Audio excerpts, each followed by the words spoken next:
வீரம் விளைந்த எங்கள் ஈழத் திருநாடே, கல்லறை வீரர்கள் தியாகங்கள்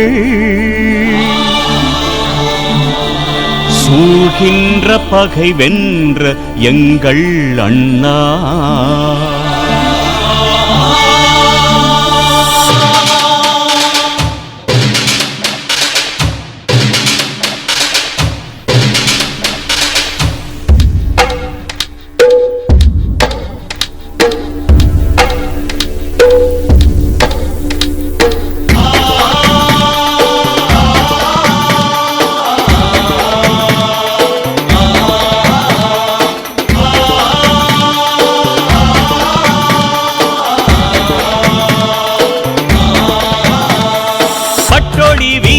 மலர்ந்தே பறக்குதே எங்கள் திருநாட்டில், புலிவானில் கொடியாய் பறந்தே விரட்டுதே திருநாட்டில்.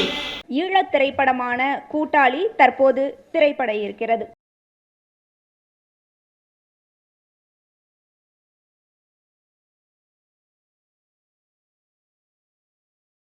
போராளி என்றவன் வீரமானவன், அமைதியானவன். தன்னுடைய அந்த ஈழ வாசனையோட, இந்த ஈர வாசனையோட ஒரு வீர வாசனையா இந்த படைப்பு வந்திருக்கு.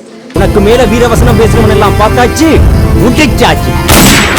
இந்த படத்தில் எனக்கு என்ன ஒரு தோணுதுன்னா, என்னோட பங்களிப்பு இல்லைங்கிறது எனக்கு ரொம்ப வருத்தமாக இருக்குது.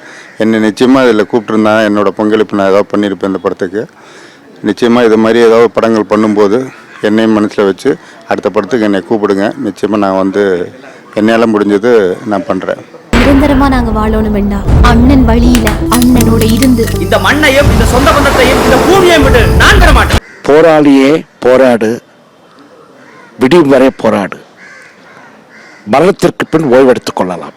மிக சிறப்பாக திரைப்படத்தை இயக்கியிருக்காங்க. எந்த வகையில் குறை சொல்ல முடியாது. நல்ல ஒரு ஈக்குவல் ஒரு இன்டர்நேஷனல் தரத்தில் எடுத்திருக்காங்க படத்தை. புலிகளின் தாகம் தமிழில தாயகம் அப்படியெல்லாம் சொல்லக்கூடாது. இனி இதை எப்படி கையாளணும்ன்றது எங்களுக்கு தெரியும். உண்மையாகவே ஒரு உள்ளபூர்வமாக ஒரு மிகச்சிறந்த ஒரு படைப்பை நான் பார்த்த மாதிரி இருக்குது. எங்கள் எண்ணத்தில் கொதிச்சு கொண்டு இருக்கிற உணர்வுகளை இந்த ஒரு 1.5 மணி நேரத்தில் வெளிக்கொண்டு உண்மையாக பாருங்கள், படபடப்பாகவே இருக்குது. அந்த தமிழ் உணர்வு கன்ஃபார்மாக பார்த்திங்கன்னா மிகப்பெரிய படையை அழித்து விட்டாலும் அது கோடிக்கணக்கான விதைகளாக மாறி போடப்பட்ட ஒரு வித்தாக இந்த திரைப்படத்தை நான் கருதுகிறேன்.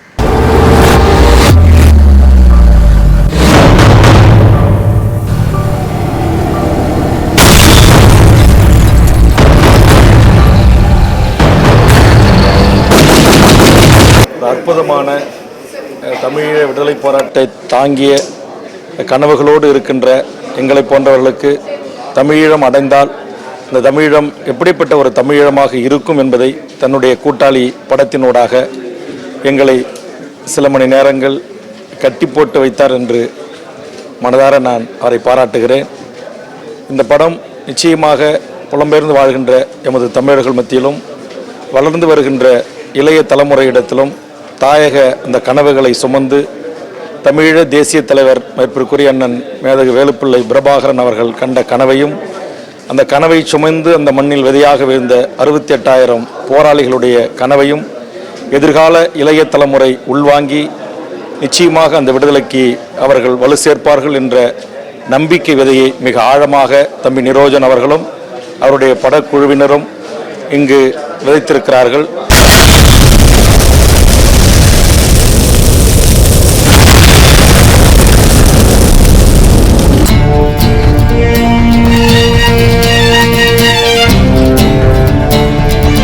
சிறப்பு விருந்தினர் அவர்களை மேடைக்கு அழைக்கிறேன்.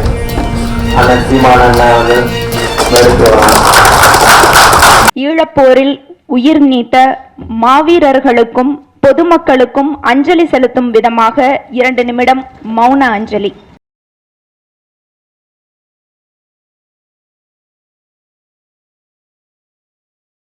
இந்த படம் மனிதனை நான் பார்த்து நான் சமர்ப்பணம் செய்திருக்கேன்.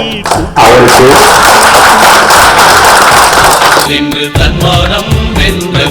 அழகிய நாடு எதுவென்றால் ஈழ நாட்டை அறியென்று சந்ததிகள் சொல்லுமே, கொடுங்கோளாட்சி வெல்லுமே. ஈழத்தாயே உன் புகழ் எட்டு திக்கும் ஓங்குமே. ஈழத் தமிழன் வரலாறை ஈரேழ் உலகம் சொல்லுமே. அதர்மத்தை வென்ற எங்கள் உயிர் அண்ணனே, நீ பகைகளை வெல்ல வந்த தமிழ் மன்னனே. சந்தோஷம் விண்ணை தாண்டி ஈழ மக்களுக்கு தன் கவிதைகள் மூலமாக விடுதலை உணர்வூட்டிய உணர்ச்சி கவிஞர் காசி ஆனந்தன் ஐயா அவர்களை அன்போடு அழைக்கிறேன். நிரோஜன் இயக்கியிருக்கும் உருவாக்கியிருக்கும் கூட்டாளிகள் திரைப்படத்தை பார்த்தோம். இந்தியாவின் விடுதலை கிடைப்பதற்கு முன்பே ஆடுவோமே பள்ளு பாடுவோமே ஆனந்த சுதந்திரம் அடைந்து விட்டோம் என்று பாடினான் பாரதி. கனவு கண்டான். இந்த திரைப்படம் அப்படியான ஒரு விடுதலை கனவோடுதான் தொடங்குகிறது. என்னுடைய இனத்தை நான் எண்ணி பார்க்கிறேன். இங்கே ஒரு சிறுமி ஆடினாள். ஒரு அகதி முகாமில் வாழ்கிற சிறுமி துள்ளி குதித்து ஆடினாள். ஆனால் அவள் மகிழ்ச்சியாக இருக்கிறாளா? அந்த கலையோடு ஒன்றி இருக்கிற அந்த சிறுமி மகிழ்ச்சியாக இருக்கிறாளா என்றால் இல்லை, அகதியாக இருக்கிறாள். ஏதிலியாக இருந்து கொண்டு இந்த மேடையில் அவள் ஆடுகிறாள். இந்த காலம் ஒரு கொடுமையான காலமாக இருக்கிறது. இந்த காலத்தில் இந்த திரைப்படம் ஒரு உண்மையை சொல்லுகிறது. 9 ஆண்டுகள் கழிந்து விட்டன. பார்த்து கொண்டிருக்கிறீர்கள். உங்கள் நாடுகளில், சொந்த நாடுகளில் ஆதாயத்துக்காக எங்களை சாகடித்துக் கொண்டிருக்கிறீர்கள். அகதிகளாக அழைக்கிறோம். உரிமையோடு வாழ முடியவில்லை. உங்கள் நாடுகளில் அத்தனை சட்டங்களுக்கும் நாங்கள் கட்டுப்பட்டவர்களாக, தலைப்பட்டவர்களாக அழிந்திக் கொண்டிருக்கிறோம். நீதி கேட்கிறோம், தர்மம் கேட்கிறோம். இங்கே நிரோஜன் நெருப்பாக அதை இங்கே காட்டியிருக்கிறார். நான் உங்களை கவனித்தேன். ஆனால் நீங்கள் சரியாக இருக்கிறீர்கள் என்பதை நான் புரிந்து கொண்டேன். ஏனென்றால் இன்று என்ன என்ற உணர்வோடு உருவாக்கப்பட்ட இந்த திரைப்படம், இதில் தமிழ் போராளி ஒரு சிங்கள படைவரியனுடைய வண்டியை குண்டால் அடித்து தாக்குகிற பொழுது நீங்கள் அத்தனை பேரும் கைதட்டினீர்கள். நான் பார்த்தேன். நீங்கள் சரியாக இருக்கிறீர்கள். ஒரு அநீதி இழைக்கப்பட்டால் அந்த அநீதிக்கு தண்டனை வழங்கப்பட வேண்டும். அதுவரை அந்த மண்ணில் போராட்டம் இருக்கும். விடுதலைக்கான தேவை இருக்கும் வரை விடுதலைக்கான போராட்டம் இருக்கும். நிரோஜனை வாழ்த்துகிறேன். வணக்கம். தமிழ் திரைப்பட தயாரிப்பாளர் சங்கத்தின் துணைத் தலைவர் தயாரிப்பாளர் தேனப்பன் அவர்களை அழைக்கிறேன். கூட்டாளி படம் மிக சிறப்பாக பண்ணியிருக்கார் நிரோஜன். இதில் எனக்கு என்ன வருத்தம்னா, இந்த படத்தில் என்னோட ஒரு பங்களிப்பு இருக்கணும்னு நினச்சி இந்த படம் பார்த்த உடனே ரொம்ப ஃபீலிங்காக இருந்தது. நீ அடுத்து ஏதாவது ஒரு படம் பண்ணாருன்னா என்னையும் என்னோட ஒரு பங்களிப்பு அந்த படத்தில் இருக்கணும்னு கேட்டுக்கிறேன். நிச்சயமாக இது உண்மையிலேயே மனசுலேருந்து வர்ற வார்த்தை. ரொம்ப படம் பார்த்து ரொம்ப நெகிழ்ந்தேன். ரொம்ப அந்த டயலாகெல்லாம் ரொம்ப மிரட்டியிருக்காங்க. உண்மையிலே இது எல்லாரும் பார்க்க வேண்டிய ஒரு படம். நன்றி, வாழ்த்துக்கள். இயக்குனர் தயாரிப்பாளர் பவித்ரன் அவர்களை அழைக்கிறேன். உணர்வுபூர்வமாக உண்மையாகவே மிக ஒரு உணர்ச்சியை கிளறி விட்டிருக்காரு இந்த டைரக்டர் திரு நிரோஜன் அவர்கள். திரு தேனப்பன் சார் சொன்ன உங்களை மட்டும் இதில் ஒரு அங்கமாக சேர்த்துக்கிற மாதிரி இல்லாமல் தமிழ் திரைப்பட தயாரிப்பாளர் சங்கமே இந்த மாதிரி படைப்புகளை பார்த்து அதுக்கு மிகப்பெரிய ஒரு ஒத்துழைப்பு நாமெல்லாம் கன்ஃபார்மாக கொடுக்கணும்.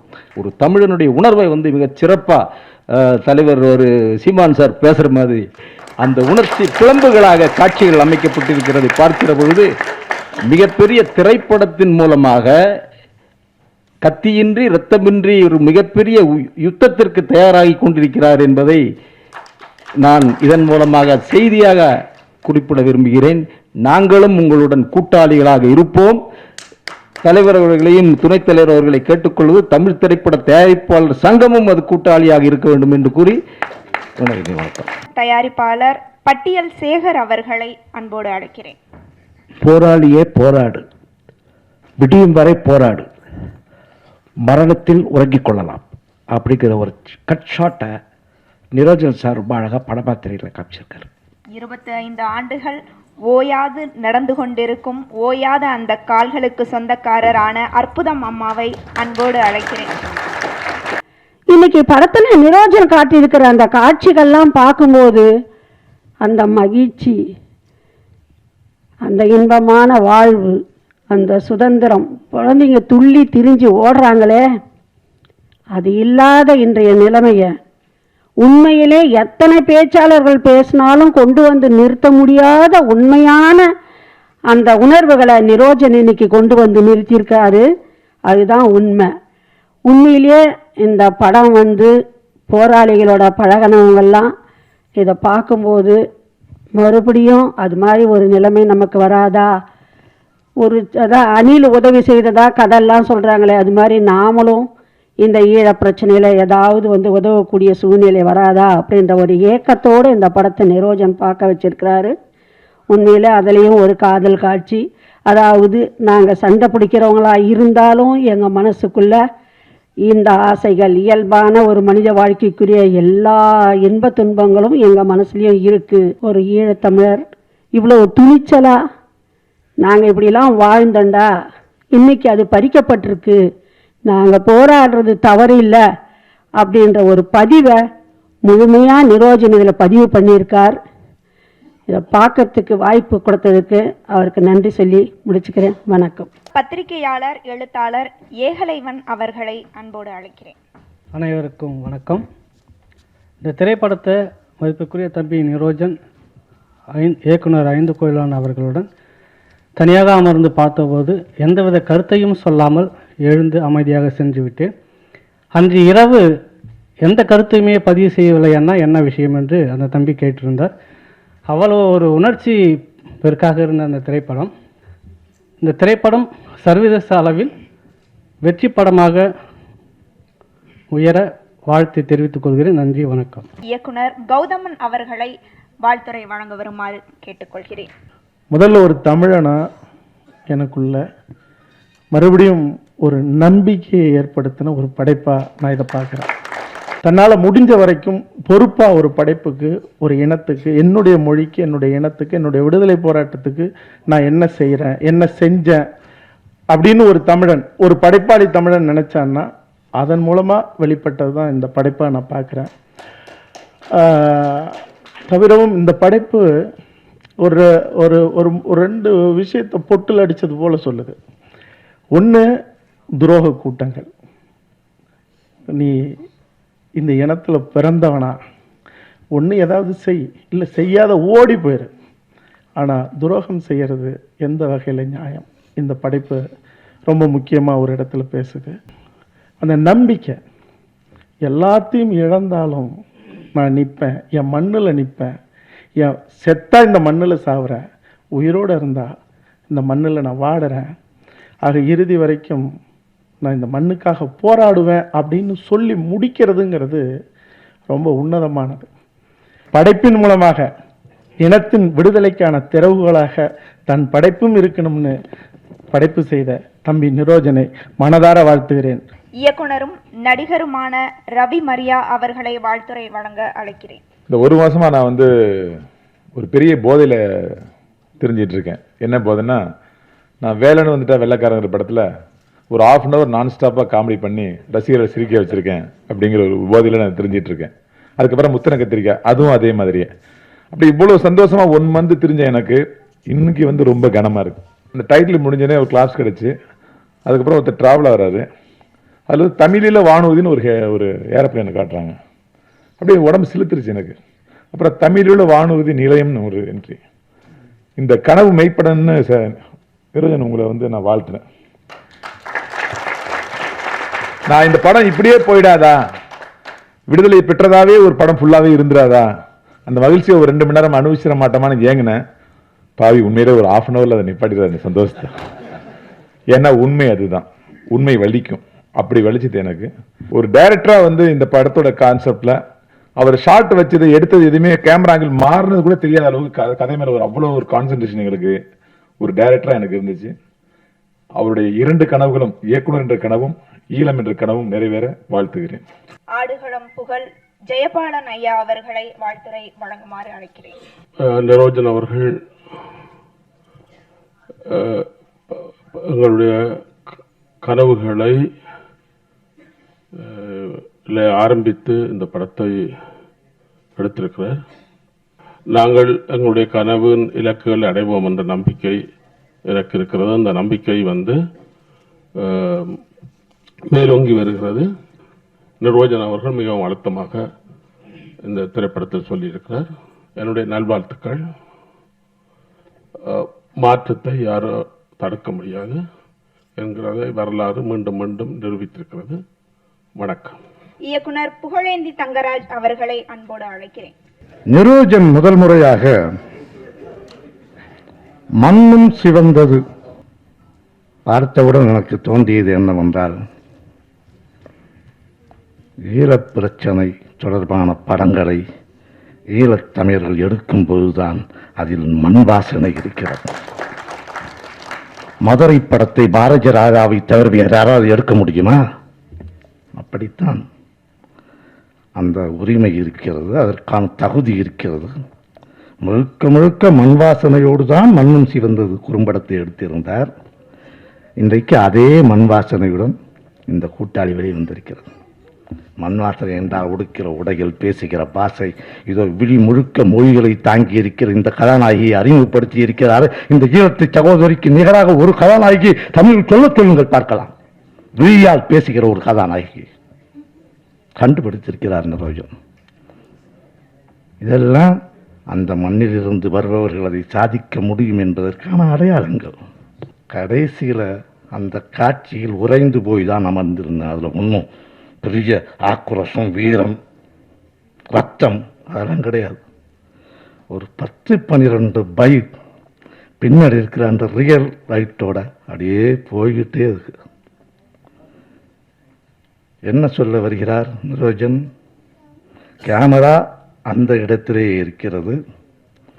இங்கே இருந்து ஒரு 2 மோட்டார் பைக் சேருகிறது, அங்கே இருந்து 2 மோட்டார் பைக் சேருகிறது. அந்த ஒளிவட்டம் கொஞ்சம்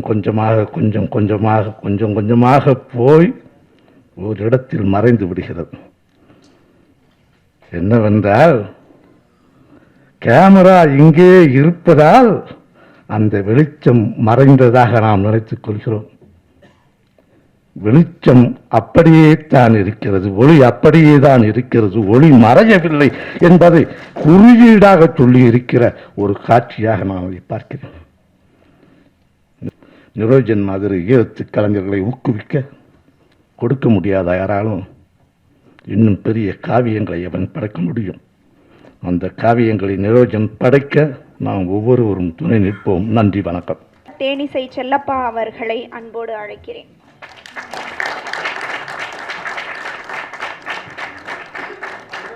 இந்த திரைப்படத்தை பார்க்கிற போது அருகிலே அமர்ந்திருந்த அற்புதம் அம்மையார் அவர்கள் கண்ணீர் விட்டு அழுதார்கள். அவர் கண் கலங்கியை பார்த்து நானும் கலங்கிவிட்டேன். ஏனென்றால் இந்த நிகழ்வுகள் தமிழீழத்திலே நடக்கின்ற அந்த காட்சிகளை அப்படியே அவர்கள் தத்ரூபமாக காட்டுகிற போது ஒவ்வொரு தமிழனையும் தமிழச்சியும் பாதிக்கக்கூடிய ஒரு நிகழ்வு தான் அது. இந்த இயக்குனர் வயதிலே ரொம்ப சிறியவர், இளைஞர். என்னுடைய மகன் வயது தான் அவருக்கு இருக்கும். அவர் இந்த அளவுக்கு சிந்திச்சு இந்த காட்சி வடிவத்தை எப்படி தொய்வில்லாமல் கொண்டு போகிறார். அந்த வீரமிக்க காட்சிகளையும் பார்க்கிறோம், காட்டி கொடுப்பவர்களை பற்றிய அந்த உரையாடல்களையும் கேட்கிறோம். நடிகர்களை உன்னிப்பாக கவனித்தேன். அப்போ தான் நம்முடைய ஐயா செந்தமிழன் சீமான் அவர்களிடத்துல நான் சொன்னேன், என்னங்க இது ஒரு போராளிகள் மாதிரியே இப்போ இருக்குது, இது ஒரு நடிகர்கள் ஏதோ மேக்கப் போட்டு இந்த காசு வாங்கி நடிக்கிறான் அந்த மாதிரி இல்லை.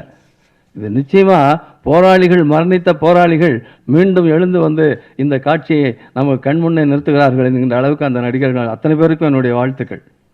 அதேபோல் இசையமைத்த இளங்கோ கலைவாணன் அவர்கள் அந்த 2 பேர் இந்த காதல் காட்சிகள் வரும்போது நான் வந்து ஒரு வீரமிக்க ஒரு காவியத்தை இவர்கள் நகர்த்தி கொண்டிருக்கிறார்கள், இந்த காதல் பாட்டு வரும்போது தொய்வு விழுமோ என்று நினைத்தேன்.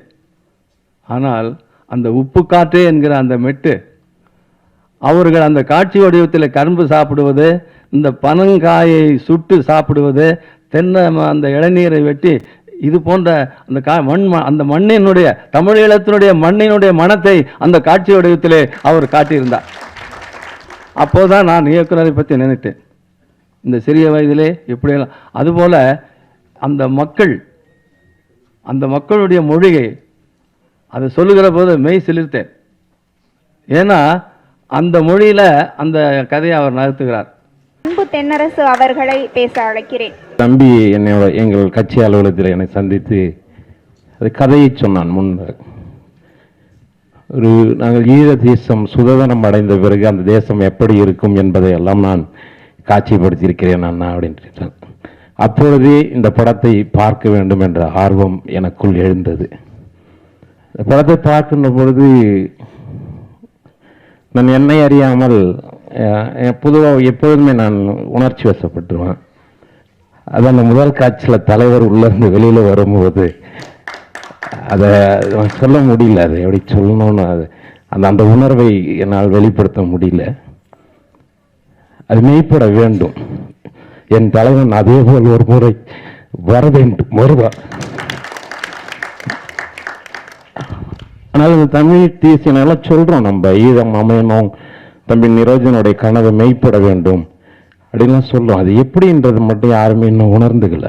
இயக்குனர் சங்க பொருளாளரும் இயக்குனருமான பேரரசு அவர்களை அன்போடு அழைக்கிறேன். அப்போ 100 கோடிலாம் பொழுதுக்கு படம் எடுக்க முடியும், ஆனால் பொறுப்புள்ள படம் எடுக்கிறதுக்கு 100 கோடி தேவையில்லை.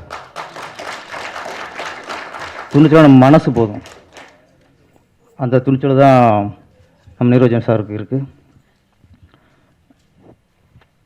நம்ம டாக்டர் அப்துல் கலாம் அடிக்கடி சொல்கிற வார்த்தை கனவு காணுங்கள், கனவு காணுங்கள், கனவு காணுங்கள். அது எப்படிப்பட்ட கனவுன்னு இப்போ தான் தெரியுது. அது எப்படி கனவு காணுங்கிறத நம்ம இயக்குனர் நிரோஜன் சார் இதில் சொல்லியிருக்காரு.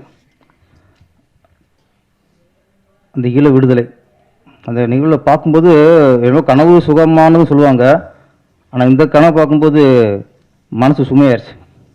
ஒரு கணத்தில் இப்போலாம் வந்திருக்கக்கூடாதுங்கிற ஒரு இயக்கம் வந்துருச்சு. அது இந்த பள்ளி பசங்களாம் ஆடி பாடும்போது உண்மையிலேயே கொஞ்சம் ரொம்ப ஃபீல் ஆயிடுச்சு.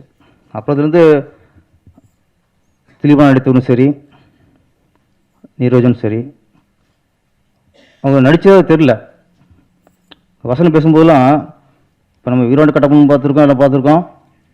வசனம் அது நடிப்பு தெரியும், நம்மளுக்கு தெரிக்கும். இதில் எங்கேயுமே நடித்த மாதிரி தெரில. உள்ள இருக்க வெறி டேலக்க வெளியே தெரிக்குது. அப்படியே அவள் உணர்வுபூர்வமாக அவங்க அந்த கோபம் உணர்வுபூர்வமாக அதை வெளிப்படுத்தியிருக்காங்க. முதல்ல எல்லாரும் எந்த நடிகரும் சோட போல யாரும் அதை யதார்த்தமாக வளர்ந்துருக்காங்க அந்த ஃபீலோட. அப்புறம் இதில் நம்ம புரட்சி தலைவர் எம்ஜிஆரோட பாடல் அச்சம் என்பது மடமையடா, அஞ்சாமை திராவிட உடமையடா.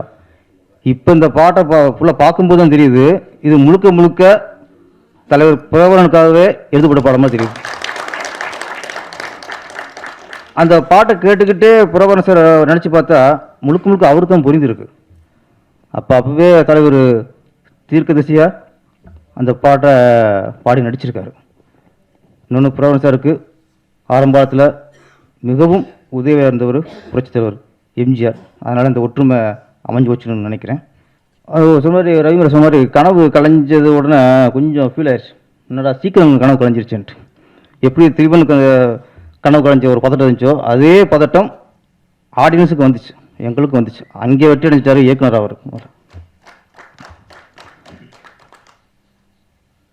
அவர் டைட்டில் போட்டார் கதை, திரைக்கதை, வசனம், பாடல்கள், இயக்கம்ட்டு. எனக்கு வந்து கதை, திரைக்கதை, வசனம், பாடல்கள், இயக்கம் தெரியல. வீரம், துணிச்சல், தைரியம், நம்பிக்கை தெரிஞ்சு. போராளியோட வாழ்க்கை வாழைமரம் போல, பெரிய வாழைமரம் சாய்ந்தால் பக்க வாழை முளைக்கும். அப்படி பக்க வாழையைத்தான் இங்கே முளைச்சிருக்கு. நம்பிக்கைதான் வாழ்க்கை. அதுவும் போராளிகள் நம்பிக்கை வீண் போகாது. நிரோஜனின் கனவுகள் பலிக்கும், கனவு மெய்ப்படும். நன்றி, வணக்கம். இலங்கைநாதன் அவர்களை பேச அன்போடு அழைக்கிறேன். இந்த படத்தை இன்று இங்கு தயாரிட்டிருக்கின்றார். பார்க்கின்ற வாய்ப்பு கிடைத்திருக்கின்றது. நன்றாக எடுத்திருக்கின்றார். அவர் ஒரு போராளியாகவே அதில் வாழ்ந்திருக்கிறார். அந்த மண்ணிலே வாழ்ந்தவன் நான். எத்தனையோ ஆயிரம் போராளிகளை பார்த்திருக்கின்றேன். மிக அற்புதமாக நடித்த அத்தனை பேருமே ஐயா சொன்னது போல அத்தனை பேருமே அதில் அந்த கதாபாத்திரங்களாகவே வாழ்ந்திருக்கிறார்கள். பெருமைப்படக்கூடிய விஷயம். ஒரு படம் பார்த்த மாதிரி எனக்கு தெரியவில்லை. அந்த மண்ணிலே நான் வாழ்ந்த ஒரு வாழ்க்கையாக எனக்கு தெரிகின்றது. தம்பியினுடைய இந்த முயற்சி தொடர வேண்டும். இன்னும் பல படங்களை இயக்க வேண்டும். வெற்றி வர வாழ்த்துகின்றேன். தமிழர் தேவர் அவர்களை அன்போடு அழைக்கிறேன். நான் முக்கியமாக சொல்ல வேண்டிய விடயம், ஈழத் தமிழர்கள் பற்றிய அல்லது ஈழ விடுதலை போராட்டம் பற்றிய யதார்த்தமான உண்மையான படங்களுக்கு இங்குள்ள திரை தணிக்கை சபை ஏனோ தணிக்கை தர மறுக்கிறது. ஆனால் ஈழ போராட்டம் பற்றி எதுவுமே தெரியாத வெறும் யூடியூப்பில் சில கிளிப்ஸ்களை பார்த்துவிட்டு புலிப்பாறை என்ற ஒரு படத்தை எடுத்தவருக்கு தணிக்கை கிடைத்தது. இது எப்படி? இகோர் எடுத்த தேன்கூடு படத்திற்கு தணிக்கை கிடையாது. இன்று தம்பி நிரோஜனுடைய இந்த படத்துக்கு தணிக்கை இல்லை. தயவு செய்து இங்குள்ளவர்கள் ஈழம் பற்றி படம் எடுப்பதாக இருந்தால் ஈழத்தவர்களை இணைத்து அங்கு நடைபெறுகின்ற உண்மை சம்பவங்களை நீங்கள் உள்வாங்கி படமெடுங்கள்.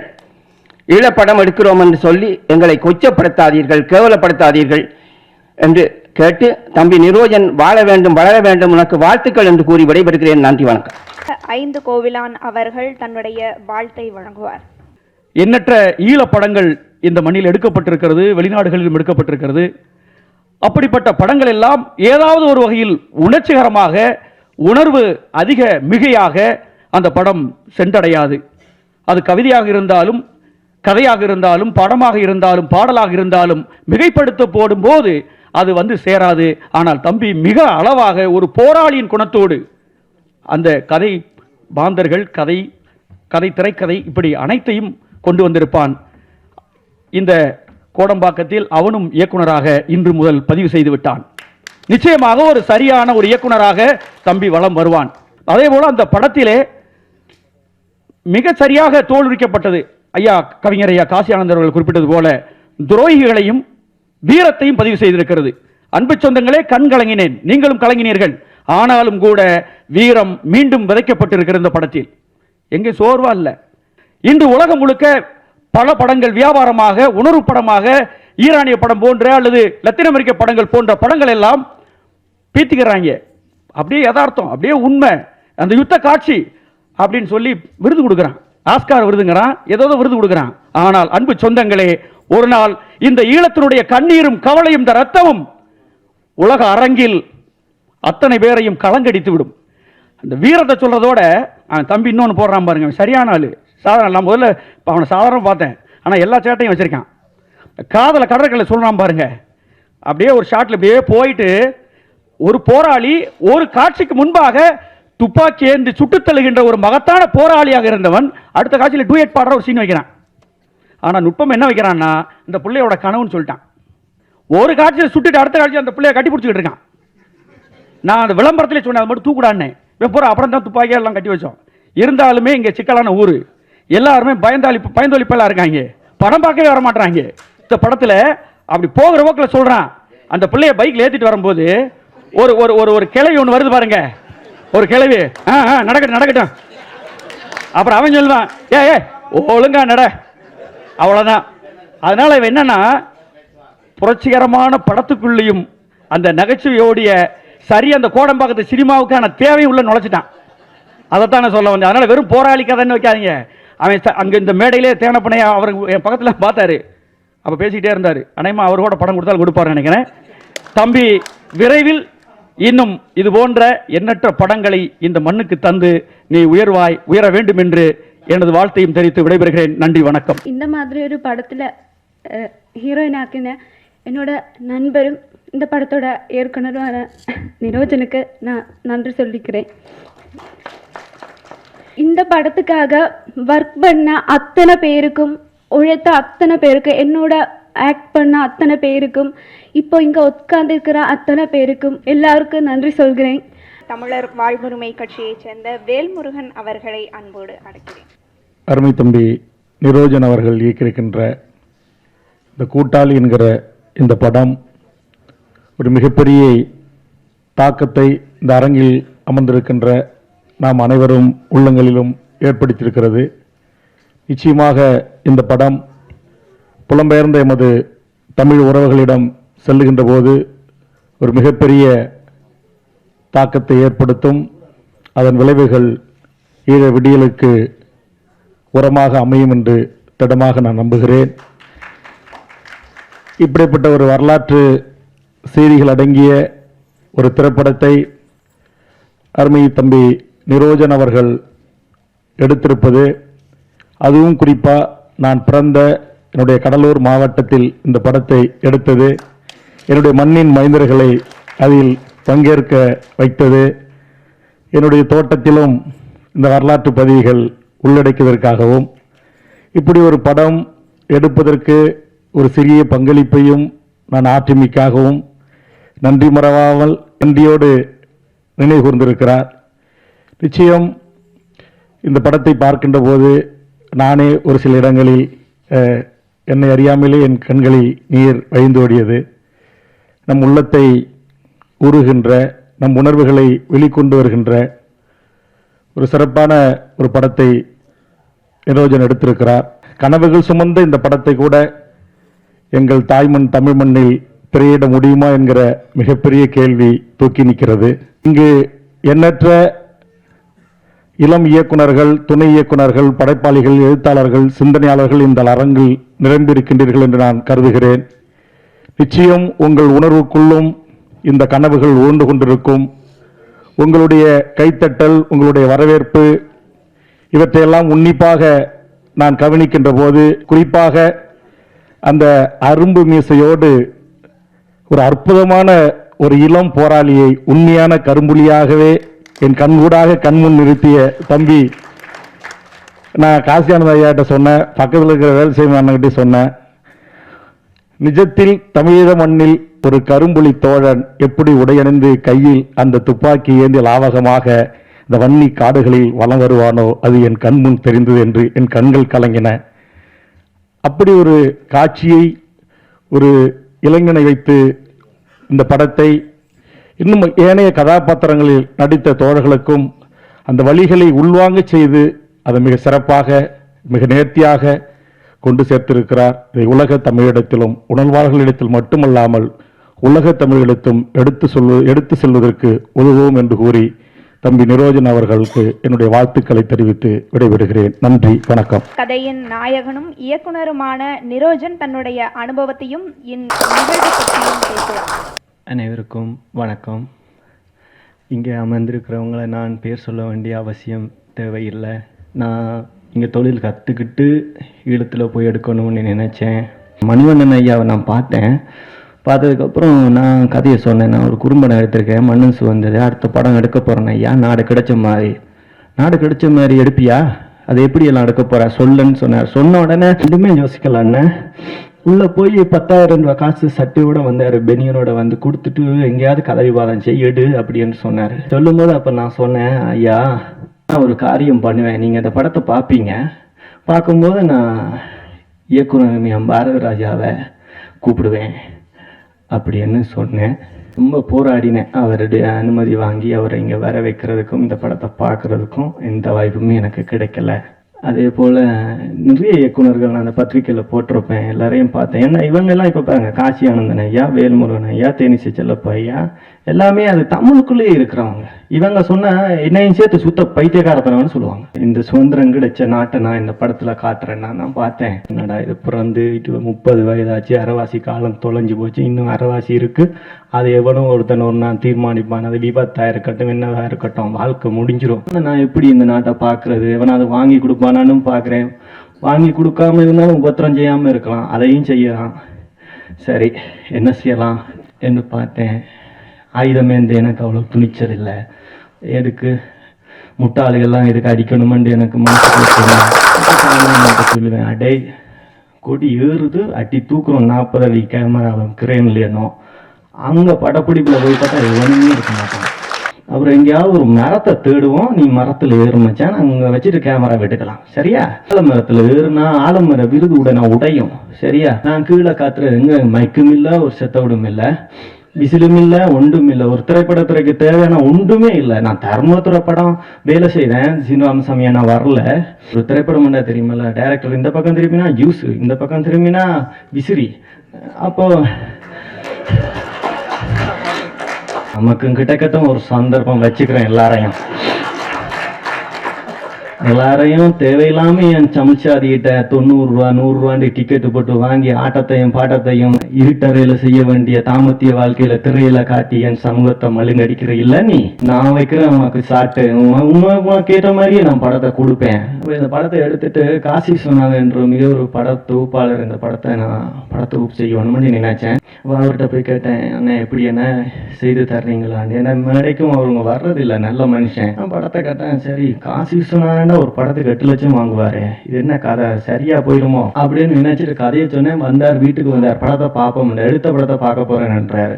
சரி எடுத்த படத்தை நான் பார்த்தேன். பார்த்துட்டு 2ஆம் நாளும் கேட்டார், இன்னொருக்கா பார்க்கணும் அப்படின்னாரு. பார்த்ததுக்கு பிற்பாடு நான் வந்து சொன்னாரு, சரி நாளைக்கு வேலையை தொடங்குவோம். நானே என்னன்னு கேட்டாரு. ஆனால் இதுக்கு பணம் இல்லை வேணாம் அப்படின்னாரு.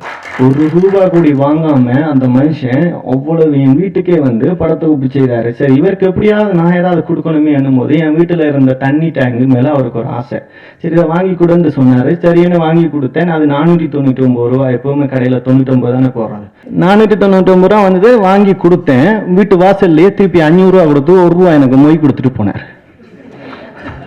ஆனா இவ்வளவு தெளிவா சரி இந்த படம் வந்ததுக்கு அவர் தான் காரணம். அண்ணன் சொன்னார்ல விறுவிறுப்பாக இருக்குது எல்லாமே வந்து அண்ணா அவர் தான் காரணம். இப்போ காசி சொன்னாதான் தெரிஞ்சு மேன்மன்முத்தூருக்கு வரப்போறேன்னாரு. இல்லை இறுதிக்கட்ட காட்சியில் நீ நடிக்கிறபடியா அதுக்கு நான் வரணும்டா அப்படின்னு சொன்னார். சில மாதங்களுக்கு பின்பண்டு வரும் அந்த இடத்துல. அப்புறம் நைட்டு படப்பிடிப்பு முடிஞ்சோடனே அதிகாலையில் எங்களுக்கு ஒரு வீட்டுக்கு 4 பேர் தான் தங்க கேட்கலாம், 10 பேர் கேட்டால் எப்படி அவன் அனுமதிப்பானு அப்படின்னு நானும் கேமராமேனும் மழை பெய்யும் போது அந்த தாவாரத்தில் தான் படுத்திருந்தோம்.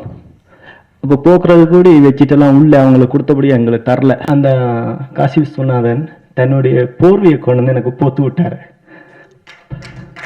மழை பெய்யுது, அப்படியே எனக்கு போர்வையை போத்துட்டு அப்படியே பஸ்ஸில் ஏறி வந்துட்டார். ஏன்னா இங்கே 8 மணிக்கு இடம்பொரு லெவல் படம் தயாரிப்பாளர் காட்ட வேண்டிய தேவை இருந்தது. அன்னைக்கு இயக்குனர் சங்கம் தான் இந்த பட விழாவை ஒழுங்கு செய்திருக்குது. அது அண்ணா இயக்குனர் சங்கம் சார்பாக வந்திருக்கிறாரு. பேரரசண்ணா, இசையமைச்சர் அண்ணன் இளங்கோ கலைவாணன், உங்களுக்கு எனது நன்றிகள். மரமன் பழனி, உனக்கு ஒரே ஒரு விஷயம் மட்டும் நான் செய்வேன். இந்த படத்தில் உனக்கு நான் வேண்டியதையும் செய்யலை. உன்னுடைய திறமையை காட்டி கூடி வாய்ப்பு கேட்டால் உன்னையும் பைத்தியக்காரன்னுவான். நம்ம அடுத்து ஒரு படம் சேர்ந்து பண்ணுவோம். நீ கேட்குற அனைத்தையும் நான் கொடுப்பேன். அது இந்த படம் மாதிரி பயந்துராத. நம்ம வளமையாக கோடி கோடியாக சம்பாதிக்கிற படத்தை நாங்கள் எடுப்போம். முதல்ல நமக்கு பணம் தான் இப்போ தேவைப்படுதுன்றத நான் இந்த நிமிஷம் புரிஞ்சுக்கிட்டேன். இந்த படம் ஒன்று போதும், நான் கொடுத்துட்டேன். இதெல்லாம் கிடைச்ச மாதிரி படம் எடுத்துட்டேன். எனக்கு ரத்தம் தசம் மாதிரி என்ன அதை நான் பார்க்க விரும்பலை. அந்த ஒரு காட்சியை இனி எந்த யுகத்திலையும் நான் பார்க்கக்கூடாதுன்னு நினைக்கிறேன். இந்த நாட்டிலையும் வந்து நடக்கக்கூடாதுன்னு நினைக்கிறேன். வேல்முருகன் அண்ணா ஒரு நான் காரில் மணிவண்ணன் சொல்லி வந்தார். கடலூர் பார்த்துருக்குறேன்னா நீ நான் எப்படியாவது அனுமதி வாங்கி கொடுங்க. அனுமதி பண்ணா ஒன்று பண்ண நீ வர அங்கே படம் எடுத்துக்கலாம் அப்படின்னு சொன்னார். அப்புறம் கடலுக்குள்ளே போகணும்னு கேட்பேன். கடலுக்கு போறியா, அங்கே நேவி நிற்பான், என்ன பண்ணுறது? சரி அதனால நாம் தமிழர் கொடின்னு சொல்லிடுவோம். என்ன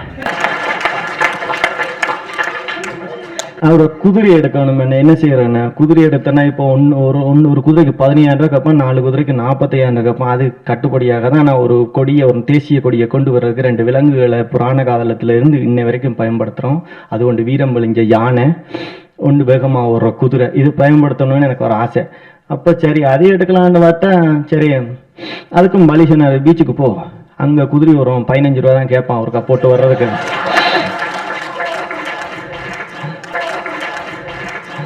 மூணு குதிரைக்கு ஒரு 1500 ரூபாயுமே நீ கொடுத்துரு. 500 ரூபா நீ சாப்பாட்டுக்கு வச்சுக்கோ, இந்த 5000 ரூபா கொண்டு போய் தடியை போட்டுட்டு முதல்ல குதிரையை ஓட விட்டோம். பயம் பக்குன்னுது.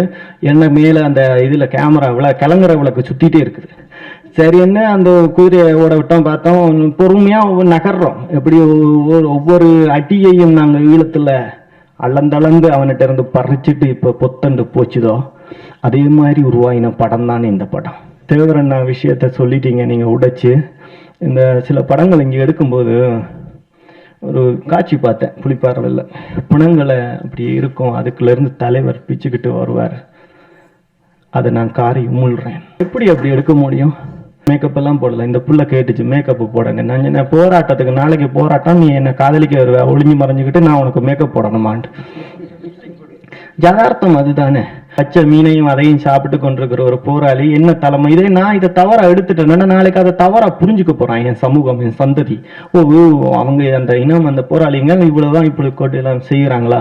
இங்கிலீஷ் படம் அவன் எடுக்கிறான், ஏன்னா அவனுக்கு எல்லா வசதிகளையும் எல்லாம் செய்து கொடுக்குறாங்க. அவன் போராட்டமும் அப்படித்தான் இருக்கும், திரைப்படங்களும் அப்படித்தான் இருக்கும். எங்களுக்கு திரைப்படங்கள் மட்டும்தான் இப்படி இருக்கும், போராட்டங்கள் எல்லாம் வேறு மாதிரி இருக்கும். அதை காட்ட மாட்டாங்க. அந்த இராணுவ காட்சி வரும், 2 பேருக்கும் பஞ்சாயத்து பண்ணுவோம், கதாநாயகனுக்கும் இருக்கும். அப்போ ஒரு படப்பிடிப்பு தளத்தில் ஒரு நாள் படப்பிடிப்பு தளத்தை தந்துட்டான். போதை இல்லாதப்போ தந்துட்டான், போதையை போட்டுட்டு தரமாட்டேன்ட்டான். யோசிச்சு பாருங்க, போதையில இருக்கிறவன்ட்டே பேசுறது கஷ்டம், போதையில போட்டவன்ட்டே எப்படி பேசுறது? அவனை புரிய வைக்கிறதுக்கு நான் அவன்கிட்ட காலில் விழ வேண்டிய ஒரு தேவை இருந்துச்சு. காலில் விழுந்ததுக்கு பிற்பாடு தான் அந்த இடத்தை எனக்கு கொடுத்தான். தயாரிப்பாளர் சொல்லணும், அவர் நான் படத்தை முடிச்சுட்டேன்னா இன்னைக்கு போகிறேன், இல்லை அமெரிக்காவில் தமிழ் சார்ந்த ஒரு மாநாடு இருக்குது, அதில் நான் கலந்துக்கிறேன், அதனால் நான் வர வேண்டியதில்லை. சக்தி டிவியை பார்த்துட்டு நான் சொன்னேன், அண்ணன் கேட்கும்போது கிட்னி எல்லாம் விற்று குடும்பம் நடத்துகிறாங்கண்ணா முன்னாள் போராளிங்க, ரொம்ப எனக்கு மன வருத்தமாக இருக்குண்ணா. இங்கே தான் 113 முகாமில் இருக்கிறோம், ஆனால் அங்கேயும் என்னென்னா இப்படி நிலைமை அண்ணா, இந்த பணத்தை அப்படியே கொடுத்துடலாமா அப்படின்னு கேட்டேன். கொஞ்சம் நேரம் வச்சுட்டு அப்படியே கொடுத்துரு, ₹1 கூட வேண்டாம் அப்படின்னு அந்த தயாரிப்பாளர் சொன்னார். அண்ணன் நீ எங்கே இருந்தாலும் என்னுடைய ஆயிலையும் சேர்த்து நீ எடுத்துரு, நீ வாழணும் என்ன. அந்த தயாரிப்பாளரை நான் வாழ்த்துற வயதில்லை, நான் அவர்கிட்ட சொல்கிறேன். நான் யாருக்கு வரும் அந்த மனசு? 1000 ரூபா சென்னையில் பார்த்துட்டு தர்றதுனாலே தரமாட்டான். அண்ணா நீங்கள் இருக்கிறீங்களா இல்லையான்ற இந்த கேள்வி எனக்கு தேவையில்லை. உங்களுக்கு குறைஞ்சபட்சம் இதைத்தான் என்னால் செய்ய முடிஞ்சுது, நீங்கள் கேட்ட நாட்டை என்னால் காட்ட முடிஞ்சுது. ஈழத்து பொண்ணுங்கள் குறிப்பாக வரல, அது தமிழ் சினிமா பொண்ணுங்க வரல. கதையை கட்டேன், 2 பொண்ணு தெரிச்சு ஓடிச்சுட்டு கதாநாயகனா நடிக்க வந்தான் ஒருத்தன், அவனும் தெரிச்சு ஓடிட்டான். கேட்டான், அவன் ஏதோ சொல்கிறான், அப்படி கட்டி பிடிக்கணும் இப்படி கட்டி பிடிக்கணுன்றான். இது செட் ஆகாது. உதவி இயக்குனருக்கெல்லாம் விருது கொடுப்பானே எவனாவது? நான் கொடுப்பேன். அப்படிப்பட்ட சில விஷயங்களை நான் நினைச்சிட்டு இருக்கேன். எல்லா உதவி இயக்குனர்களும் கடைசியில் இருப்பான் பிரம்மாண்டமான படங்கள் போகும்போது. ஆனால் அவன் தான் நாளைக்கு அந்த சமுதாயத்தை மாற்ற போறான்னு அவனுக்குமே தெரியாது. விரைவில் நான் ஒரு படம் பண்ண போகிறேன், அதுக்கு உங்களுடைய வாழ்த்து எனக்கு வேணும். புலம்பெயர்ந்த என் உறவுகளே, நீங்கள் எனக்கு உங்களுக்கு பகலண்டா, எனக்கு இரவு, எனக்கு இரவண்டா, உங்களுக்கு பகல் இவங்க விட மாட்டீங்க. இருந்தாலும் உங்களுடைய ஒவ்வொரு தொலைபேசியையும் ஒவ்வொரு ஃபேஸ்புக்கில் வர்றதைக்கும் நான் உங்களுக்கு குறுஞ்செய்தி அனுப்புவேன். தம்பி எப்படி நிகழ்ச்சி நடத்துகிறான்ன்றெல்லாம் பார்க்குறதுக்கு ஆவலாக இருந்தீங்க. ஊடக அனுசரணை, பிபிசி தமிழ், லங்காசிரி, சினி உலகம், தீபன் டிவி, தமிழிதழ் வானொலி, எல்லாருக்கும் நன்றி. நீங்கள் தான் இந்த புலம்பெயர்ந்த மக்களிடம் கொண்டு போய் சேர்க்கணும். எல்லாருக்கும் இந்த பட விழாவில் செய்த அத்தனை பேருக்கும் நான் என் இருகரங்கூப்பி உங்களை எல்லாரையும் வரவேற்கிறேன். எல்லாருக்கும் எனது நன்றிகளை சொல்லி இனி என்னுடைய அண்ணன் சீமான் பேசுவார். இது ஒரு தனி மனிதனின் கனவல்ல, தமிழ் தேசிய இனத்தின் கனவு. ஒரு சிறு துளியில் ஒரு தேசம் மலர்ந்தால், என் தேசம் மலர்ந்தால், என் தாயகம் மலர்ந்தால் அது எப்படி இருக்கும் என்பதை என் அன்பு தம்பி நிரோஜன் வெறும் வார்த்தைகளில் தான் சொல்லி கொண்டிருந்தோம். எங்களுக்கென்று ஒரு வானூர்தி வரும், எங்களுக்கென்று பணம் அச்சிடுவோம் என்று. அதையெல்லாம் அவன் ஒரு காட்சி ஆவணமாக கொண்டு வரும்போது அதனுடைய தாக்கம் அதிகமாக இருக்கிறது. இன்னைக்கு நாடு அடைஞ்சிட்டா உலகத்தில் அங்கீகரிக்கப்பட்ட ஒரு இராணுவம் வரும். 50,000 ஆண்டுகளுக்கு மூத்த என் தாய்மொழி ஆட்சி மொழியாக வரும். என் தாய்மொழியிலேயே என்னுடைய பணம் அச்சிடப்படும். என் தாய்மொழியிலேயே நான் மருத்துவம் படிக்க முடியும், நான் பொறியியல் படிக்க முடியும், நான் சட்டம் படிக்க முடியும். இதையெல்லாம் நாடு உலகம் அங்கீகரிக்காத போதே எமது தலைவர் கட்டி எழுப்பிய அந்த நாட்டில் தமிழில் மருத்துவம் படித்தார்கள். அங்கே தமிழில் சட்டம் இருந்தது, தமிழில் பொறியியல் படித்தார்கள். அதை நிறுவி காட்டினார். தமிழீழம் மலர்ந்து எங்கள் பிள்ளைகள் ஆசிய போட்டிகளில், ஒலிம்பிக் போட்டிகளில் பங்கேற்கிற போது உலகத்தில் விடுதலை பெற்ற நாடுகளின் தேசிய கொடி பறப்பது போல எங்கள் தாயக கொடியும் விண்ணை நோக்கி பறந்து ஏறுகிற போது, எங்கள் தாய்மொழியில் என் தேசிய கீதம் பாடப்படும் போது எவ்வளவு உணர்வு எழுச்சியோடு நாங்கள் உள்ளம் பூரித்து நிற்போம் என்பதை அந்த கனவைத்தான் அவன் தம்பி பதிவு செய்கிறான். இன்னைக்கு விடுதலை பெற்ற இந்தியாவில் நாங்கள் அடிமைகள். பலருக்கு சுதந்திரமாக கனவு, எங்களுக்கு சுதந்திரமே கனவு.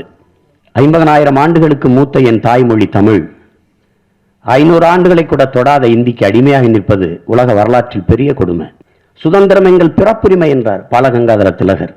ஒடுக்குகிற தேசியனத்திடமிருந்து ஒடுக்கப்படுகிற தேசியனம் பிரிந்து செல்ல விரும்புவது, விடுதலை பெற விரும்புவது தன்னுரிமை. அந்த தன்னுரிமையை போராடி பெற வேண்டியது ஒவ்வொரு தேசியனங்களின் பிறப்புரிமை என்கிறார் ரஷ்ய புரட்சியாளர் லெனின். ஆனால் ஒரு நாட்டிலிருந்து இன்னொரு நாடு பிரிவது என்பதே பிரிவினைவாதம் என்றால், அறிவார்ந்த என் அன்பு சொந்தங்கள், உலக பெருமக்கள் எல்லாம் சிந்திச்சு பார்க்கணும். ஒரு நாட்டிலிருந்து இன்னொரு நாடு பிரிவதே பிரிவினைவாதம் என்றால், உலகத்தில் இத்தனை நாடுகள் பிறந்தது எப்படி என்றால் கேள்வி இல்லை. இவ்வளவு பெரிய பேரழிவை சந்தித்து என்ன செய்யறது, அடுத்து எங்கே போறது, என்ன வழி என்பதை தெரியாது ஒரு தவித்து நிற்கிற ஒரு தேசியனத்தின் மக்களாக இருக்கிறோம். எமது தலைவர் சொன்னது போல, உலகத்தில் எல்லோராலும் கைவிடப்பட்டு எமக்கென்று குரல் எழுப்பவோ, எமக்கென்று ஆதரவு கரண் மீட்டவோ யாருமற்ற நிலையில் எல்லோராலும் கைவிடப்பட்டு தனித்து விடப்பட்ட ஒரு அடிமை தேசியனத்தின் மக்களாக நாங்கள் இருக்கிறோம். சீன புரட்சியாளர் மாசத்தின் சொன்னது போல, நாங்கள் வன்முறையின் மீது காதல் கொண்ட மனநோயாளிகள் அல்ல, தேசியனத்தின் உரிமைக்காக போராட வந்த போராளிகள். வன்முறை செய்யலைன்னா எங்களுக்கு தூக்கம் வராது, துப்பாக்கி தலைக்கு வச்சு படுத்தா தான் தூக்கம் வேணும் அப்படிலாம் இல்லை. புரிய வைக்கவே முடியல சர்வதேச சமூகத்திற்கோ, ஏன் என் தமிழ் சமூகத்துக்கே அது புரிய வைக்க முடியல. அது ஏதோ ஒரு தொலைதூர தீவு போலவும், ஒரு தூர தேசம் போலவும். ஈழம் என்பது ஒரு 3 எழுத்து வார்த்தை அல்ல, அது ஒரு தேசியனத்தின் கனவு, உயிர், மூச்சு. நாங்க என்ன செய்யணும், இருகரமும் ஏந்தி நிற்கிறோம். ஒன்று அறிவாயுதம் ஏந்திய அரசியல் புரட்சிக்கானது, ஒன்றும் ஆயுதம் ஏந்திய விடுதலை புரட்சிக்கானது. எந்த கையை உயர்த்த வேண்டும், எந்த கையை இறக்க வேண்டும் என்பதை எமது விடுதலையை தடுத்த உலகத்தார் தான் முடிவு செய்யணும். ஆனா விட்டுட்டு போக முடியாது. நிறைய விலை கொடுத்துட்டோம் அம்மா, நிறைய விலை கொடுத்துட்டோம். ஏதாவது ஒரு பொருளை வாங்கி ஆகணும், அந்த பொருள் தான் அம்மா சுதந்திரம். அதுக்காக தான் இவ்வளவு விலையும் கொடுத்திருக்கு. உலகத்தில் பல்வேறு தேசியனங்கள் முன்னெடுத்த புரட்சியின் பாதையிலே தான் நாங்களும் போராட்டத்தை முன்னெடுத்தோம். 1000 ஆண்டுகள் அடிமையாக வாழ்வதை விட சுதந்திரமாக சாவது மேலானது என்று ஹோசிமின் அந்த வியட்நாம் விடுதலைக்கு புரட்சியை முன்னெடுத்தான். அதே தத்துவ முழக்கம் தான் அண்ணல் அம்பேத்கர் இந்த பெருந்தேசத்தில் 1000 ஆண்டுகள் நாம் அடிமையாக வாழ்வதை விட ஒரு நொடியேனும் வீரமாக வாழ்ந்து சாவது மேலானது என்று அண்ணல் அம்பேத்கர் சொன்னார். புரட்சியாளர் சேகவரா சொன்னார், எந்த நாடு உலகத்தில் அடிமைப்பட்டு கிடக்கிறதோ அந்த நாடெல்லாம் என் தாய் நாடு என்றான். என் சொந்த நாடு அடிமைப்பட்டு கிடக்கிறது, அப்ப நாம் போராடுறதா இல்லையா? இந்திய பெருந்தேசத்தின் விடுதலைக்கு புரட்சி செய்த சுபாஷ் சந்திர போஸ் சொன்னா தன் மக்கள்கிட்ட, என் அன்பான மக்களே கொஞ்சம் ரத்தம் தாருங்கள், நான் நிறைய சுதந்திரம் தருகிறேன் என்றான். அதைத்தான் என் தலைவர் சொன்னார், நாங்கள் நிறைய ரத்தம் தந்து விட்டோம், கொஞ்சம் சுதந்திரம் தாருங்கள் உலகத்திலே என்றுதான் கேட்டார். அவன் ஆதங்கம் ஒரு படத்தை எடுத்து செய்யறான். அவனால முடிஞ்சது அந்த புள்ள, அவனால் அதை செய்ய முடிஞ்சுன்னா வலி தாங்கி வந்தவன் அவன் கண்ணீரையும் காயத்தையும் பதிகிறான். ஒண்ணுமே ஒன்றும் அவன் இறுதியா சொன்னது தான் மற்ற உலகத்துக்கும் சொல்ல வேண்டியிருக்கு. நீ கேள்வியை ரத்தத்தில் எழுதினா நாங்கள் பதில ரத்தத்தில் தான் சொல்ல வேண்டியது வரும், வேற வழி கிடையாது. 10 தடவை பாடை வராது, பதுங்கி கிடக்கும் புலியே தமிழா, செத்து மடிவது ஒரு முறைதான், சிரித்து கொண்டே செருக்களம் வாடான்னு எல்லாரையும் கூப்பிட்டு கொண்டாந்து நிறுத்தின புறவன் எழுச்சி பாவலன் தான் இருக்காது. வலியோர் சிலர் எளியோர் தம்மை வதையே புரிகுவதா, மகராசர்கள் உலகாளுதல் நிலையாம் எனும் நினைவா, உலகால உனது தாய் மிகு உயிர்வாதை அடைகிறாள், உதவாது நீ ஒரு தாமதம் உடனே விழி தமிழா என்று எழுப்பினவன் இருக்கான். எல்லாத்தையும் படிச்சுட்டு எங்கேயாவது படுத்துக்கடன்னா விட்டு பிடிப்ப முடியும்? எத்தனை சாவு, எவ்வளவு கதறல், எவ்வளவு கண்ணீர். அலெக்சாண்டர் உலகத்தை வென்று வந்தான், எல்லாத்தையும் ஒரு நாள் தன் நண்பர்கள்ட்ட கொடுத்துட்டான், பெருங்கையோட நின்னான். நண்பர்கள் கேட்டாங்க, எல்லாத்தையும் எங்களுக்கு கொடுத்துட்டியா அலெக்சாண்டர், உன்ட்ட ஒன்றும் இல்லையன்ட்டு. அவன் சிரிச்சபடியே வேகமாக ஓடி போய் தன் குதிரையில் ஏறி வாழை முன்னை நோக்கி உயர்த்தி சிரிச்சான். என்கிட்ட நம்பிக்கை இருக்குன்னு, அதனாலதான் அவன் வென்றான். சுபாஷ் சந்திர போஸ் சொல்றான், உன்னை ஒருவனாலும் தோற்கடிக்க முடியாது, உன் நம்பிக்கையில் நீ தோற்கிற வரைங்கிறான். அதேதான் என் தலைவரும் சொல்றான், எங்க தலைவரும் சொல்றாரு, நல்லவர்கள் கூட தோற்றதாக வரலாற்றில் செய்தி உண்டு, நம்பிக்கை கொண்டவர்கள் தோற்றதாக வரலாற்றில் செய்தி இல்லை. அந்த நம்பிக்கை விதையத்தான் என் தம்பி நிரோஜன் தூவுறான். இது நடக்குமா நடக்காதா, இது சாத்தியமா சாத்தியம் இல்லையா, அதெல்லாம் பேசக்கூடாது. தேவையா தேவையில்லையா? நீ வெட்ட வரும்போது விழுந்து கும்பிடுற ஈனச்சாதி இல்ல, வெட்டுக்கு வெட்டுதான். நீ அணைச்சா அணைப்பேன், அடிச்சா அடிப்பேன், அன்புனா அன்பு, வம்புனா வம்பு. இதான் அஞ்சுவதும் அடிபணிவதும் தமிழர் பரம்பரைக்கே கிடையாதுங்கிறான் என் தலைவன். நீ புரிஞ்சுக்க. பயம் என்பது கோழைகளின் தோழன், அது பலகீனத்தின் வெளிப்பாடு, நல் வீரனுக்கு எதிரின்னு கற்பிக்கிறார். அது இவ்வளவு அவன் படத்தை எடுக்கிறதுக்கு அவ்வளவு சிரமப்பட்டுன்னு சொல்லி அந்த இதை ஏன் சொல்றான்னா, வழி தாங்கி வந்தவன். எப்படியாவது இது ஒரு படைப்பா கொண்டு வந்துடணும், மக்கள்கிட்ட கொண்டு போயிடணும். 3 ஆண்டுகளா போராடி குருவி சேர்த்தது போல சிறுக சிறுக சேர்த்து கூடு கட்டியது போல இந்த படத்தை கொண்டு வந்துட்டான். அது ஒரு படைப்பு, சிறந்த படைப்பு. அதுக்குள்ள நுட்பம் இருக்கா, அது இருக்காலும் தேவையில்லை. என்னை பொறுத்த வரைக்கும் என் தம்பி நிரோஜன் படம் எனக்கு இது ஒரு பிரேவ் காற்று, எனக்கு இது ஒரு 10 கமாண்ட்மெண்ட்ஸ், எனக்கு இது ஒரு பெண்ணீர். நான் அப்படிதான் பார்ப்பேன். இங்க எல்லாருக்கும் சினிமானா இங்க கூத்தாடிப்பைய சினிமாக்காரப்பைய ஒரு கேவலமா தெரியுது. திரைக்கலைங்கிறது அறிவியலின் ஒரு அழகான குழந்தை, அதை புரிஞ்சுக்கிறணும். இதை இந்த இன வரலாற்றிலே புரிந்து கொண்ட ஒரே ஒருவன் என் தலைவன் மட்டும்தான். மற்ற பைத்துக்கார பயில்கள் சினிமா கினிமான் என்னிடத்துல சொல்றாரு, திரைக்கலையும் பேச்சும் ராணுவத்தின் வலிமையான 2 படைப்பிரிவுகள். பல மேடைகளில் நாங்கள் பேசுறத இந்த 2 மணி நேரத்துல என் தம்பி பதிவு செஞ்சிருக்கான். இது வந்து 100 ஆண்டுகளுக்கு இந்த பதிவு ஒரு ஆவணம் படைப்பு. நீங்க அது அப்படி இது பண்ண முடியாது. நான் பார்த்தேன். இதுக்கு பிரம்மாண்டம். ஜுராசிக் பார்க் எடுத்த ஸ்பீல்பர்க், மிக பிரம்மாண்டமான படைப்புகளை எடுத்த ஸ்பீல்பர்க் தன்னுடைய இனப்படுகொலையை தன் சிண்ட்லர்ஸ் லிஸ்ட் எடுக்கும் போது அவன் கருப்புளையில தான் எடுத்தான். ஏன்?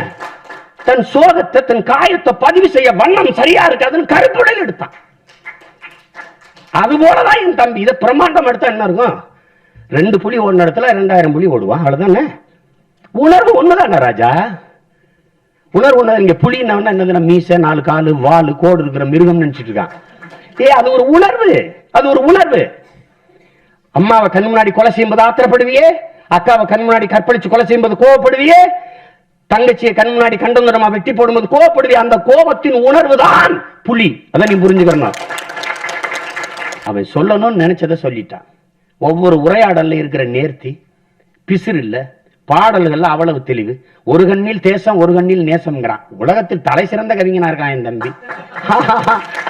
முதல் பாட்டுல எங்க அண்ணன் வரும்போது அவன் எழுதுறது சிறப்பா இருக்கு. பெருமைமிக்க முன்னோர்கள் இருக்கிறாங்க, ஆனா எவனுக்கும் கனவு இல்லை. அப்துல் கலாம் என்ன சொல்றாரு? தூங்கும் போது வருவதல்ல கனவு, உன்னை தூங்க விடாமல் செய்வதுதான் கனவு என்று சொல்றாரு. அதுவும் அவர் எப்படி சொல்றாரு? டே, ஒரு முறை வந்தால் கனவு, அதுவே 2 முறை வந்தால் ஆசை, பல முறை வந்தால் அது லட்சியம் என்று சொல்றாரு. என்னத பெருசா என்ற என்னத்தை கண்ணை மாதிரி பேசிட்டு கூடாது. என்னத்தை இதெல்லாம் பேசி இதெல்லாம் ஆகி ஏப்பா அதெல்லாம் ஆகிறதாப்பா, அவன் ஏதோ பேசிட்டு இருப்பான்ப்பா, அதோ போயிட்டு இருக்குப்பா. அது வல்லது. அவன் செய்திருக்கிறது அவன் திரையில அவன் சொல்ல வந்த செய்தியை சொன்ன முறை சிறப்பு.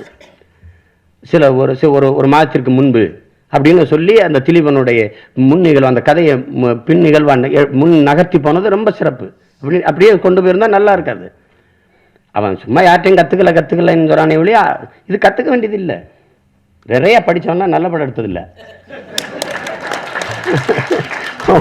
ஒண்ணுமே தெரியாதவன் உலக படம் எடுத்திருக்கான் எல்லா பேரும். அது ஒன்றும் இல்லை, அது உனக்கு தெரியுது. திரை மொழி என்னன்னு உனக்கு விளங்கிருச்சு, அவ்வளோதான். உனக்கு துணிவு இருக்குல்லடா. நம்ம தேசிய கொடியை ஏந்துறதுக்கு எவனுக்குடா துணிவு இருக்கு? புலிக்கொடியை தூக்கி நிறுத்துறதுக்கு எவனுக்குடா இருக்கு? இங்கே தரையில் பிடிக்கவே பயப்படுறான், திரையில் வேண்டா பிடிப்பான். இப்போ பலவே பயந்து ஓடிக்கிட்டு இருக்கான் புலிக்கொடியை பார்த்தால. அதுவும் படம் இங்கே வருது, நமக்கு நீ தனிக்கே தர வேண்டாம். எவனும் பார்க்க விரும்பினா பார்க்கட்டும், பார்க்க வேண்டாம். நம்மளே நினைக்கும் போதெல்லாம் நமக்கு சோறு ரொம்ப போட்டு பார்த்து ஊசி பேத்திக்கிட்டு போயிட்டே இருப்போம். நமக்கு ஏதாவது சோறு வருதா? நிராஜா அந்த படத்தை போடுறா ஒரு தடவை போடுவோம், மறுபடியும் போராடுவோம். என்ன நீங்க புழு அடிச்சே பார்த்தான், அது கொடுக்கு முளைச்சிருச்சு. நாங்களும் அப்படித்தான். நீங்க நினைச்சு பாருங்க, தப்பிக்க வழி இல்லாம பூனையை கதவை சாத்திட்டு அடிச்சா புலியா மாறிடும்ன்றான். எங்க ஐயா இன்குலாப் சொல்றாரு, தப்பிக்க வழி இல்லாம கதவை சாத்திக்கிட்டு அடிச்சு பாரு, அந்த இடத்துல ஒரு புலிய பாப்பாயின்றாரு. புழு கூட ஒண்ணுமே இல்லைங்க, அதுக்கு எலும்பும் கிடையாது நரம்பும் கிடையாதுங்க. அடிச்சா வெட்டிச்சு துட்டிச்சு போராடுதுங்க. புழு போராடுதுங்க, பூனை புலியா மாறுதுங்க. மான தமிழை நாங்க மாறலைன்னா அப்புறம் என்னதாங்க இருக்குது? அப்புறம் இது என்னதான் இருக்குது? நிரோஜனினுடைய தம்பி என் பிள்ளைங்கிறதே எனக்கு பெருமை. அவன் என்னோடு வளர்ந்து என்னோடவே வளர்ந்து கொண்டு வருகிறாங்கிறது எனக்கு பெருமை. அவனுக்குள்ள இந்த வெறி இருக்குது, இந்த உணர்வு இருக்குதுங்கிறது எனக்கு தெரியும். அந்த உணர்வை இவ்வளவு ஒழுங்கா திரையில சொல்ல தெரியுங்கிறது எனக்கு தெரியாது. அதை இன்னைக்கு பார்த்து நான் உண்மையிலே பெருமை அடைகிறேன். அவன் நீ இந்த படம் எடுத்தது அது ஒரு 10 வருஷத்துக்கு பேசும். நீ நிறைய உனக்கு பணம் தேவைப்படுது, எடு. எனக்கு கொண்டாது இப்போ நிரோஜனுக்குலாம் இவ்வளோ கஷ்டம் இல்லை, வாடா அண்ணன் கூட வேலை செய்யடா சாப்பிட்றா, அப்படி தான் இருந்தான். சும்மா இருந்தவனை கூப்பிட்டு வந்து தமிழ், நம்ம தமிழர், நம்ம இனம், மானம் எல்லாத்தையும் சொல்லிக்கிட்டு இருந்தவங்களாம் காணா, நான் மட்டும் தனியாக நின்று எப்படி இருக்கு பாருங்க. என்னடா விதமா பேசிருந்தீங்க? எல்லாம் பேசுறவங்களும் அங்கிட்டு நின்று இனவெறி பேசுறான், இன தூய்மை பேசுறான். ஏய், தூங்கும் புலியை பறை கொண்டு எழுப்பினோம், தூய தமிழரை தமிழ் கொண்டு எழுப்புவோம்ங்கிறான். அந்த தூய தமிழர் யாரப்போ? நறுக்குவோம் பகையின் வேறு சிறுத்தை பெருங்கூட்டம், நாம் தமிழர் என்று முரசறைவாய், குறுக்கில் முளைத்திட்ட அயலார் ஆட்சி கூரோட போயிட்டு கொட்டடா முரசம்ங்கிறான். அந்த அயலார் யாரு தெரியல. எப்படி இருக்கு? இங்குன் நாட்டிற்கு இழி கழுதை ஆட்சியா?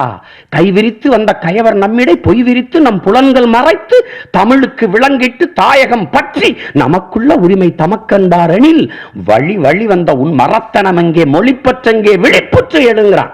இதெல்லாம் யார சொல்றான்னே தெரியல. நூறுட்டூர்த்தம் வரான், கெஞ்சுவதில்லை பிறர்வால் அவர் செய் கேட்டினுக்கும் அஞ்சுவதில்லை, மொழியையும் நாட்டையும் ஆளாமல் துஞ்சுவதில்லைங்கிறான். இங்கிட்டு ஒருத்தர் வராரு, எப்படி 1000 ஆண்டுகளாக வண்டி இழுக்கின்றன கொம்பை மறந்த மாடுகள்னு. அது மாதிரி தான்டா நாமளும் இருக்கும்னு எந்திரிக்கிறான். எல்லாம் எழுப்பி விட்டுட்டு எல்லாரும் பச்சை தண்ணி ஊற்றி எந்திரானாலும் பரவாயில்ல, சுடுதண்ணி ஊற்றி எழுப்பி விட்டுவிட்டு நாங்க தூங்க முடியாம அல்லாடிக்கிட்டு போராடிக்கிட்டு கிடக்குறோம். இதுல பதர்கள் 300 பேர் என் இனம் சாகும்போது இந்த சேப்பாக்கம் தோட்டத்துக்கிட்ட உண்ணாவிரதம் இருந்து போராடிட்டு இருப்பான். 3 லட்சம் பேர் சாலையில் வச்சுப்பான். எனக்கு என்னன்னு பார்க்குறேன், என்ன நினைப்பேன், இது ஒரு குழு பிரச்சனை இருக்கு, ஒரு இன பிரச்சனை இல்லைன்னு முடிவு பண்ணிட்டேன். இதையெல்லாம் மாற்றணும். உலகெங்கும் இருக்கிற என் அன்பு சொந்தங்களுக்கு சொல்லுவேன், எத்தனையோ கேடுகட்ட திரைப்படங்கள், கூத்தடிக்கிற படங்களுக்கெல்லாம் நீங்கள் ஆதரவு கொடுத்தீங்க, பார்த்தீங்க. இதில் விஜய் நடிக்கலை, அஜித் நடிக்கலை. ஆனால் 60 ஆண்டுகளாக நாங்கள் தூக்கி சுமந்து வந்த கனவு அதில் இருக்குது. அது தமிழை நேசிக்கிறவன், தலைவனை நேசிக்கிறவன், தாயகத்தை நேசிக்கிறவன் இந்த திரைக்காவியத்தை நேசிக்கணும். ஒரு எளிய மகனின் படைப்புங்கிறத உள்ள அவன் இதய துடிப்பு. நான் சொல்லுவேன் பலமுறை, நான் இதய துடிப்பில் வாழலை. இப்பவும் உங்ககிட்ட சொல்றேன், நான் லட்சிய துடிப்பில் தான் வாழ்ந்து கொண்டிருக்கிறேன். இப்பவும் சொல்றேன். அதுபோலதான் அது ஒரு இளைஞனின் லட்சிய துடிப்பு தான். ஒவ்வொரு அடுக்கும், அதுல ஒவ்வொரு ஃப்ரேமுங்கிற ஒவ்வொரு கட்டமும். நிரோஷனுக்கு இப்படி உரையாடல் எழுத தெரியும், இப்படி செழுமையா காட்சி அமைச்சு நகர்த்த முடியும், இவ்வளவு அழகா திரைக்கதையை கொண்டு போயிடுவான், இப்படி பாடல்கள் எழுதுவான்னு நான் நினைக்கல.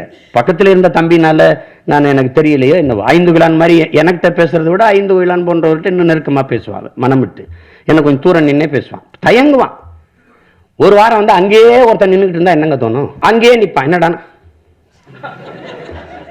அப்புறம் ஒரு நாள் விடிய காலம் வந்தான், பாங்க ஒரு 50,000 எதுக்குடா அப்படின்னு. முதல் எதுக்கு இல்லை தேர்தல் செலவு கஷ்டப்படுறீங்க. இது ஏதுன்னு இல்லை, சீனு ராமசாமி அண்ணன் சம்பளம் கொடுத்தாரு அசிஸ்டன்ட் டேரக்டர். அப்போ என்கிட்ட கொடுத்துட்டு பிச்சை எடுக்க போறியா? போடா, நான் பிச்சை எடுக்கிறேன், நான் சேர்த்து எடுத்துக்கிறேன், நீ கிளம்பு அப்படின்னு. அவர் தர்மம் பண்ண வந்தார் எனக்கு. அப்படிப்பட்ட ஆள் அவர் இன்னொரு காசி விஸ்வநாதன் தான். அவர் சிறந்த படைப்பு, ஒரு நம்பிக்கை கொடுக்கிற ஒரு தேசியனத்தின் பெருங்கனவு அதுக்குள்ள இருக்குது என்பதை யாரும் மறுக்க முடியாது. என் அன்பு நிறைந்த என் சொந்தங்கள், உலகெங்கும் பரவி வாழக்கூடிய உயிர்க்கினி என் உறவுகள், நமது அன்பு பிள்ளை அவன் இவ்வளவு காலம் ஒரு கனவை சுமந்து ஒரு திரையில் அதை பதிவு செஞ்சிருக்கான். அந்த பதிவை நாம் ஆதரித்து இப்போ இந்த படத்தை நம்ம ஆதரவற்று நிற்கிற நம்ம இனம் போல ஆதரவற்று இந்த திரைப்படம் இருந்துடக்கூடாது. எல்லாரும் நம்ம இதை ஆதரித்து இந்த படத்திற்கு நம்ம பெருத்த ஆதரவு கொடுப்பீர்கள் என்று நான் நம்புகிறேன். எல்லாரு சார்பாகவும் என்னுடைய தம்பியை நான் நிரோஜனை நான் வாழ்த்துறேன். இந்த படத்தில் பணியாற்றிய தம்பி பழனி, தம்பி ஈஸ்வரன், காசி விஸ்வநாதன், இசையமைத்த இளங்கோ கலைவாணன், நடித்த ராகி, இவங்க எல்லாருக்கும் என்னுடைய அன்பு நிறைந்த வாழ்த்துக்களும் பாராட்டுக்களும். நீங்கள் சிறந்த ஒரு படைப்பில் நீங்கள்லாம் பங்கேற்றிருக்கீங்கன்னு நினைக்கும்போது எனக்கு பெருமையும் மகிழ்ச்சியுமா இருக்குது. இது போன்ற படைப்புகளை எடுக்கணுங்கிற ஒரு தூண்டுகோலை தரக்கூடிய, உந்துதலை தரக்கூடிய ஒரு படைப்பாக என்னுடைய தம்பி இந்த கூட்டாளி காவியத்தை படைச்சிருக்கிறாங்கிறதுல எனக்கு பெருமை. தம்பி நிரோஜனை நான் மிகுந்த அன்பு கொண்டு நான் அவனை வாழ்த்துறேன். படத்தை தயாரித்த சகோதரர் சூரியகுமாருக்கு என்னுடைய என் தம்பிக்கு இப்படி ஒரு வாய்ப்பை நீங்கள் கொடுத்ததுக்கு நன்றி. முதலாக பணம் கொடுத்து என் தம்பியை ஊக்கப்படுத்தின என் தந்தை, என்னுடைய அப்பா மணிவண்ணன் அவர்களுக்கு. நிரோஜன், உன்னுடைய படைப்பு மிகச்சிறந்தது. அண்ணனுடைய அன்பு நிறைந்த பாராட்டுக்கள். நன்றி, வணக்கம். இப்படத்திற்கு இசையமைத்த இளங்கோ கலைவாணன் அவர்களுக்கு வேல்முருகன் ஐயா அவர்கள் நினைவு பரிசை வழங்குவார். ஒளிப்பதிவு செய்த பழனி அவர்களுக்கு இயக்குனரும் நடிகருமான ரவிமரியா அவர்கள் நினைவு பரிசை வழங்குவார். படத்தில் நடித்த ஈஸ்வர் அவர்களுக்கு இயக்குனர் கௌதமன் அவர்கள் நினைவு பரிசை வழங்குவார். ராக்கி அவர்களுக்கு அற்புதம் அம்மாள் அவர்கள் நினைவு பரிசை வழங்குவார்.